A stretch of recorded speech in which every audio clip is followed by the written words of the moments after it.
आज के इस वीडियो में हम kinetic molecular theory of gases के बारे में पढ़ेंगे।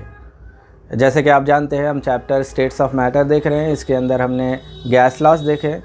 अब हम kinetic molecular theory of gases के बारे में पढ़ेंगे। आइए देखते हैं। Kinetic molecular theory of gases को मैक्सवेल, बोल्ट्जमैन, क्लॉसिस और कई साइंटिस्टों ने मिलकर प्रपोज किया था। इसके पॉस्टुलेट्स की अगर बात करें तो पहला पॉस्टुलेट्स इसके अंदर ये है कि kinetic molecular theory is applicable only for ideal gas. Kinetic molecular theory of gases हमेशा आइडियल गैसेस के ऊपर एप्लीकेबल होती है। All gases contain large number of tiny and discrete particles called molecule. जैसे कि आप जानते हैं गैस के अंदर कई टाइनी पार्टिकल्स पाए जाते हैं जिन्हें मॉलिक्यूल्स कहा जाता है। Molecules move randomly in all direction with high velocity. Gas के मॉलिक्यूल्स हमेशा रैंडमली मूव होते हैं, यानी कि इर्रेगुलर मोशन पाया जाता है गैस मॉलिक्यूल्स के अंदर।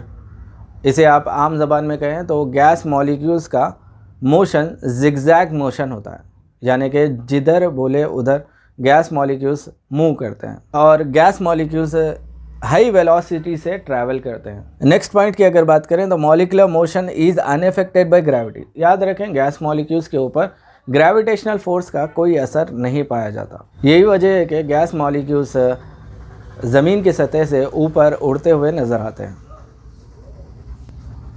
इसके बाद volume of the gas molecules is negligible when compare to that of the total volume of the container. Kinetic molecular theory of gases के मुताबिक volume of the gas molecules negligible होता है जब आप कंटेनर के वॉल्यूम को देखते हैं। मिसाल के तौर पे आपने एक कंटेनर लिया है जिसके अंदर आपने बिना किसी प्रेशर अप्लाई किए के गैस को फिल किया है।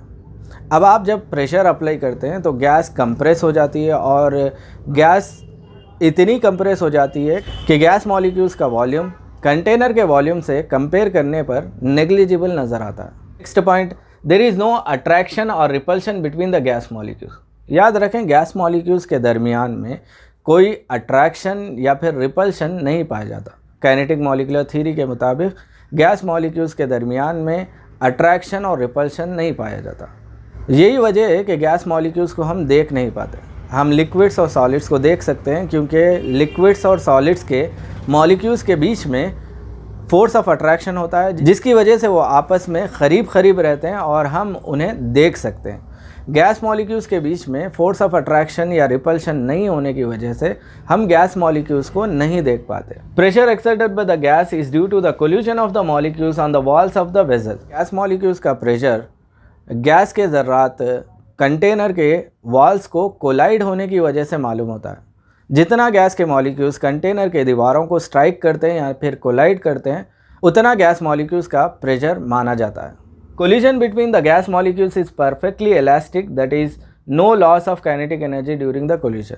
याद रखें गैस मॉलिक्यूल्स रैंडमली मूव होते हैं। जैसे कि आप जानते हैं गैस मॉलिक्यूल्स जब रैंडमली मूव होते हैं तो जाहिर सी बात है वो एक दूसरे से कोलाइड होते हैं। यहाँ पर गैस मॉलिक्यूल्स के बीच में जो कोलिजन है यानी कि जो टकराव है वो परफेक्टली इलास्टिक है। इसके माने ये है कि कोलिजन से पहले गैस मॉलिक्यूल्स के पास जितनी काइनेटिक एनर्जी होती है कोलिजन्स के बाद भी गैस मॉलिक्यूल्स के पास उतनी ही काइनेटिक एनर्जी पाई जाती है। इसका मतलब ये है कि कोलिजन्स की वजह से यानी कि टकराव की वजह से गैस मॉलिक्यूल्स के काइनेटिक एनर्जी में कोई फ़र्क नहीं आता। Average kinetic energy is directly proportional to absolute temperature of the gases. याद रखें गैस मॉलिक्यूल्स की जो काइनेटिक एनर्जी होती है वो डायरेक्टली प्रोपोर्शनल होती है टेम्परेचर को। अगर टेम्परेचर बढ़ जाए तो गैस मॉलिक्यूल्स की काइनेटिक एनर्जी भी बढ़ जाती है और गैस मॉलिक्यूल्स की रफ्तार भी बढ़ जाती है। और अगर आप टेम्परेचर को कम कर दें तो गैस मॉलिक्यूल्स की काइनेटिक एनर्जी भी कम हो जाती है और गैस मॉलिक्यूल्स की रफ्तार भी कम हो जाती है। तो ये था kinetic molecular theory of gases, जिसके अंदर हमने गैस के प्रॉपर्टीज़ को पढ़ा। इसका खुलासा अगर देखें तो kinetic molecular theory of gases ideal gases के लिए एप्लीकेबल होती है। इसके मुताबिक गैस के अंदर बारीक ज़र्रात पार्टिकल्स पाए जाते हैं जिसे मॉलिक्यूल्स कहते हैं और मॉलिक्यूल्स के ऊपर ग्रेविटेशनल फोर्स का कोई असर नहीं होता।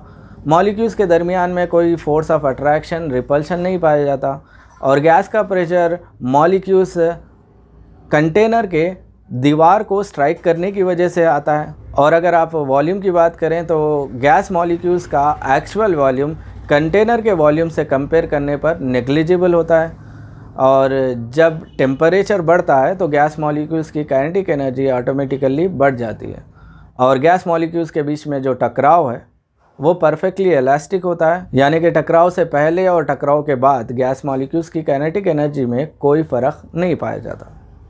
तो ये था kinetic molecular theory of gases. आने वाले वीडियो में हम काइनेटिक गैस इक्वेशन के बारे में पढ़ेंगे।